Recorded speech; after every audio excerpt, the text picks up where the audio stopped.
இஸ்ரேலுக்கு எதிராக நேற்று இரவு லெபனான்ல இருக்கக்கூடிய ஹிஸ்புல்லா போராளிகள் 6 ஏவுகணை தாக்குதலை நடத்தியிருக்காங்க. இந்த ஒரு ஏவுகணை தாக்குதல்னால இஸ்ரேலுக்கு ஏதாவது பாதிப்பு ஏற்பட்டிருக்கா? இஸ்ரேலுக்கு எதிராக ஹிஸ்புல்லா போராளிகள் பயன்படுத்திய அந்த மிசைல் என்ன வகையானது? மத்திய கிழக்குல என்ன நடக்குதுன்றத பத்தி இந்த காணொலியில் நம்ம தெளிவா பார்க்கலாம். Radiance Eternity, high-rise apartments in the heart of OMR. See what OG luxury feels like. நேற்று ஈரானினுடைய உச்ச தலைவரான அயத்துல்லா அலி கொமேனி அவர்கள் உயிரிழந்திருந்தாரு. அவர் உயிரிழப்புக்கு பிறகு மத்திய கிழக்குல அந்த போர் பதற்றம் அப்படின்றது மேலும் அதிகரிச்சிருக்கு. அலி கொமேனி அவர்கள் கொல்லப்பட்டதற்கு பழிவாங்கும் விதமாக இஸ்ரேலுக்கு எதிராக நாங்க தாக்குதலை நடத்துவோம் அப்படின்னு சொல்லிட்டு ஹிஸ்புல்லா இறங்கியிருக்காங்க. இன்னும் சொல்ல போனோம்னா இந்த போர் ஆரம்பிக்கிறதுக்கு முன்னாடியே மிகப்பெரிய அளவுக்கான போர் பதற்றம் அப்படின்றது கடந்த 2 மாதங்களாகவே இருந்ததை நம்ம பார்த்தோம். அன்றைக்கே ஹிஸ்புல்லா ஒரு விஷயத்த சொல்லியிருந்தாங்க, ஈரானை ஒருவேளை இஸ்ரேலோ அல்லது அமெரிக்காவோ தாக்கினால் நாங்க இஸ்ரேலின் மீது தாக்குதல் நடத்துவோம் அப்படின்னு சொல்லிட்டு ஹிஸ்புல்லா சொல்லியிருந்தாங்க. இந்த நிலையில தான் நேற்று நள்ளிரவு மற்றும் இன்னைக்கு மார்ச் 2ஆம் தேதி அதிகாலை வரைக்குமே ஹிஸ்புல்லா பல்வேறு விதமான ஏவுகணைகளை இஸ்ரேலுக்கு எதிராக ஏவி இருக்காங்க. குறிப்பாக சமீபத்தில் வந்திருக்கக்கூடிய செய்தியின் அடிப்படையில் நம்ம பார்த்தோம்னா லெபனான்ல இருக்கக்கூடிய ஹிஸ்புல்லா போராளிகள் கிட்டத்தட்ட 6 ஏவுகணைகளை அவங்க பயன்படுத்தியிருக்காங்க. அதே போல ஒரு ட்ரோனையும் அவங்க பயன்படுத்தியிருக்காங்க.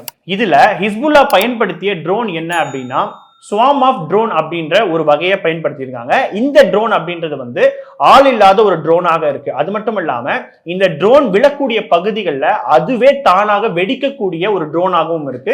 கிட்டத்தட்ட நமக்கு புரியுற மாதிரி சொல்லணும் அப்படின்னா இது ஒரு தற்கொலை படை ட்ரோன் வகையை சேர்ந்தது அப்படின்றதையும் நிபுணர்கள் சொல்றாங்க. அதே போல ஹிஸ்புல்லா வீசிய அந்த 6 மிசைலினுடைய வகை என்ன அப்படின்னா சால்வோ ஆஃப் மிசைல் அப்படின்ற ஒரு வகையை சேர்ந்தது.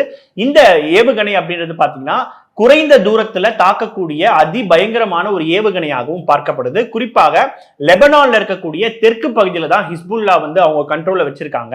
அவங்களுக்கு இஸ்ரேல் அப்படின்றது ரொம்ப பக்கத்துல இருக்கிறதுனால ஒரு 300 கிலோமீட்டர் வரைக்குமே அடிக்கக்கூடிய ஒரு ஏவுகணையாகவும் இருக்கு. இப்போ ஹிஸ்புல்லா வீசிய இந்த 6 ஏவுகணைகளையும் நாங்க தடுத்து நிறுத்திட்டோம் அப்படின்னு சொல்லிட்டு இஸ்ரேலினுடைய ஐடிஎஃப் தெரிவிக்கிறாங்க.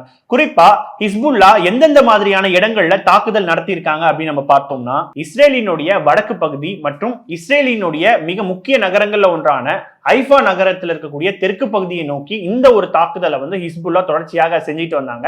ஆனால் இஸ்ரேலினுடைய ராணுவம் இதை நடுவானிலே நாங்க தடுத்து நிறுத்திட்டோம் அப்படின்றதையும் அவங்க சொல்றாங்க. ஹிஸ்புல்லாவுக்கு பதிலடி கொடுக்கும் விதமாக இஸ்ரேல் ராணுவம் இன்றைக்கு அதிகாலையிலிருந்து தெற்கு லெபனான் பகுதியில கடுமையான ஒரு தாக்குதலை அவங்க நடத்திக்கிட்டே வந்திருக்காங்க. இது தொடர்பாக லெபனான்ல இருக்கக்கூடிய அல் மயாதீன் அப்படின்ற மீடியா என்ன சொல்லியிருக்காங்கன்னா, லெபனான் மீது இஸ்ரேலிய படைகள் ஒரு கொடூரமான ராணுவ தாக்குதலை நடத்தின. பெய்ரூத்தின் தெற்கு புறநகர் பகுதிகள் மற்றும் நாட்டின் தெற்கில் உள்ள பல நகரங்களை இவை தாக்கின.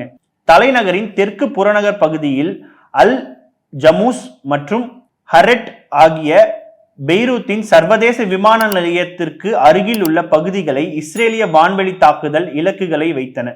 தெற்கு லெபனானின் குடியிருப்பு பகுதிகள் தாக்கப்பட்டன. அல் ஷாபியா, அல் சுல்தானியா ஆகிய நகரங்களில் வான்வெளி தாக்குதல் நடந்துள்ளதாக அல் மயாதீன் செய்தியாளர் தெரிவிச்சிருந்தாரு. அதே போல ஜத்தாருன் மற்றும் அல் கயாம் ஆகிய பகுதிகளில் இருக்கக்கூடிய வீடுகள்ல இஸ்ரேல் மிகப்பெரிய அளவுக்கான ஒரு தாக்குதலையும் நடத்தி இருக்கிறதாக அல் மயாதீன் செய்தி குறிப்பிட்டிருக்காங்க. குறிப்பா ஒரு இஸ்ரேலிய அப்பாச்சி ஹெலிகாப்டர் யாருன் பகுதியில் இருக்கக்கூடிய பல இடங்கள்ல துப்பாக்கி சூடும் அவங்க நடத்தியிருக்காங்க. அதே நேரத்துல எல்லை பகுதிகள் கடுமையான இஸ்ரேலிய பீரங்கி தாக்குதல்களை எதிர்கொண்டு வருவதாக அல் மயாதீன் செய்தி குறிப்பிட்டிருக்காங்க. ஆக தொடர்ச்சியாக லெபனான் மீது பல்வேறு விதமான தாக்குதல்களை இஸ்ரேல் ஒரு பக்கம் நடத்திட்டு இருக்காங்க. வெறும் தெற்கு லெபனான் பகுதியில மட்டும் இல்லாம ஹிஸ்புல்லா கட்டுப்பாட்டுல இல்லாத பகுதியான பெய்ரூத்லயுமே அதிக அளவுக்கான தாக்குதல்களை இஸ்ரேல் அதிகரிச்சிட்டு இருக்காங்க. குறிப்பா 2024ஆம் ஆண்டு ஹிஸ்புல்லாவுக்கும் இஸ்ரேலுக்கும் இடையில ஒரு போர் நிறுத்தம் அப்படின்றது ஏற்பட்டது.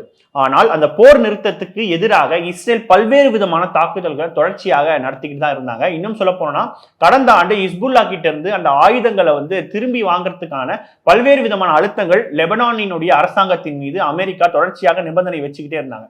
இந்த அடிப்படையில தான் லெபனான்ல இப்பொழுது மீண்டும் தாக்குதல் அப்படின்றது அதிகரிச்சிருக்கு. குறிப்பாக ஹிஸ்புல்லாவை பொறுத்த வரைக்கும் அலி கொமேனி அவர்கள் கொல்லப்பட்டதற்கு பழிவாங்கும் விதமாக இந்த நடவடிக்கையை நாங்க செஞ்சிருக்கோம் அப்படின்றத அவங்க சொல்றாங்க. எதனால ஈரானுக்கு ஹிஸ்புல்லா இந்த அளவுக்கு ஒரு ஆதரவு தெரிவிக்கிறாங்கன்னா அதற்கு ஒரு சின்ன வரலாறை நம்ம பார்க்க வேண்டியதா இருக்கு. குறிப்பாக 1980 காலகட்டங்கள்ல இஸ்ரேல் தன்னுடைய நிலப்பரப்பை அதிகரிக்கிறதுக்கான நிறைய விஷயங்களை அவங்க செஞ்சுக்கிட்டு இருக்காங்க. தற்பொழுது வரைக்குமே பல நாடுகளினுடைய நிலப்பரப்பை அவங்க ஆக்கிரமிச்சுட்டு தான் இருக்காங்க. அந்த வகையில சிரியாவில் இருக்கக்கூடிய கோல்டன் ஹைட்ஸா இருக்கட்டும், அதே போல லெபனான்ல இருக்கக்கூடிய தெற்கு பகுதியா இருக்கட்டும், இதன் மேல படையெடுத்து தாக்குதலை அவங்க நடத்தியிருந்தாங்க. அன்று உருவாக்கப்பட்ட ஒரு போராளி குழு தான் ஹிஸ்புல்லா அப்படின்றவங்க. இந்த ஹிஸ்புல்லாவுக்கு ஈரான் பல்வேறு விதமான உதவிகளை அவங்க செஞ்சிட்டு இருக்காங்க. அவர்களுக்கு ஈரான் பல்வேறு விதமான ஆயுத உதவிகளா இருக்கட்டும், அல்லது போர் பயிற்சிகளா இருக்கட்டும், அல்லது பணமா இருக்கட்டும், நிறைய உதவிகளை செஞ்சிட்டு இருக்காங்க. அதனால தான் சர்வதேச அளவுல லெபனான்ல இருக்கக்கூடிய ஹிஸ்புல்லா போராளிகளை ஈரானினுடைய ஒரு ப்ராக்சிஸ் அப்படின்றத சொல்றாங்க.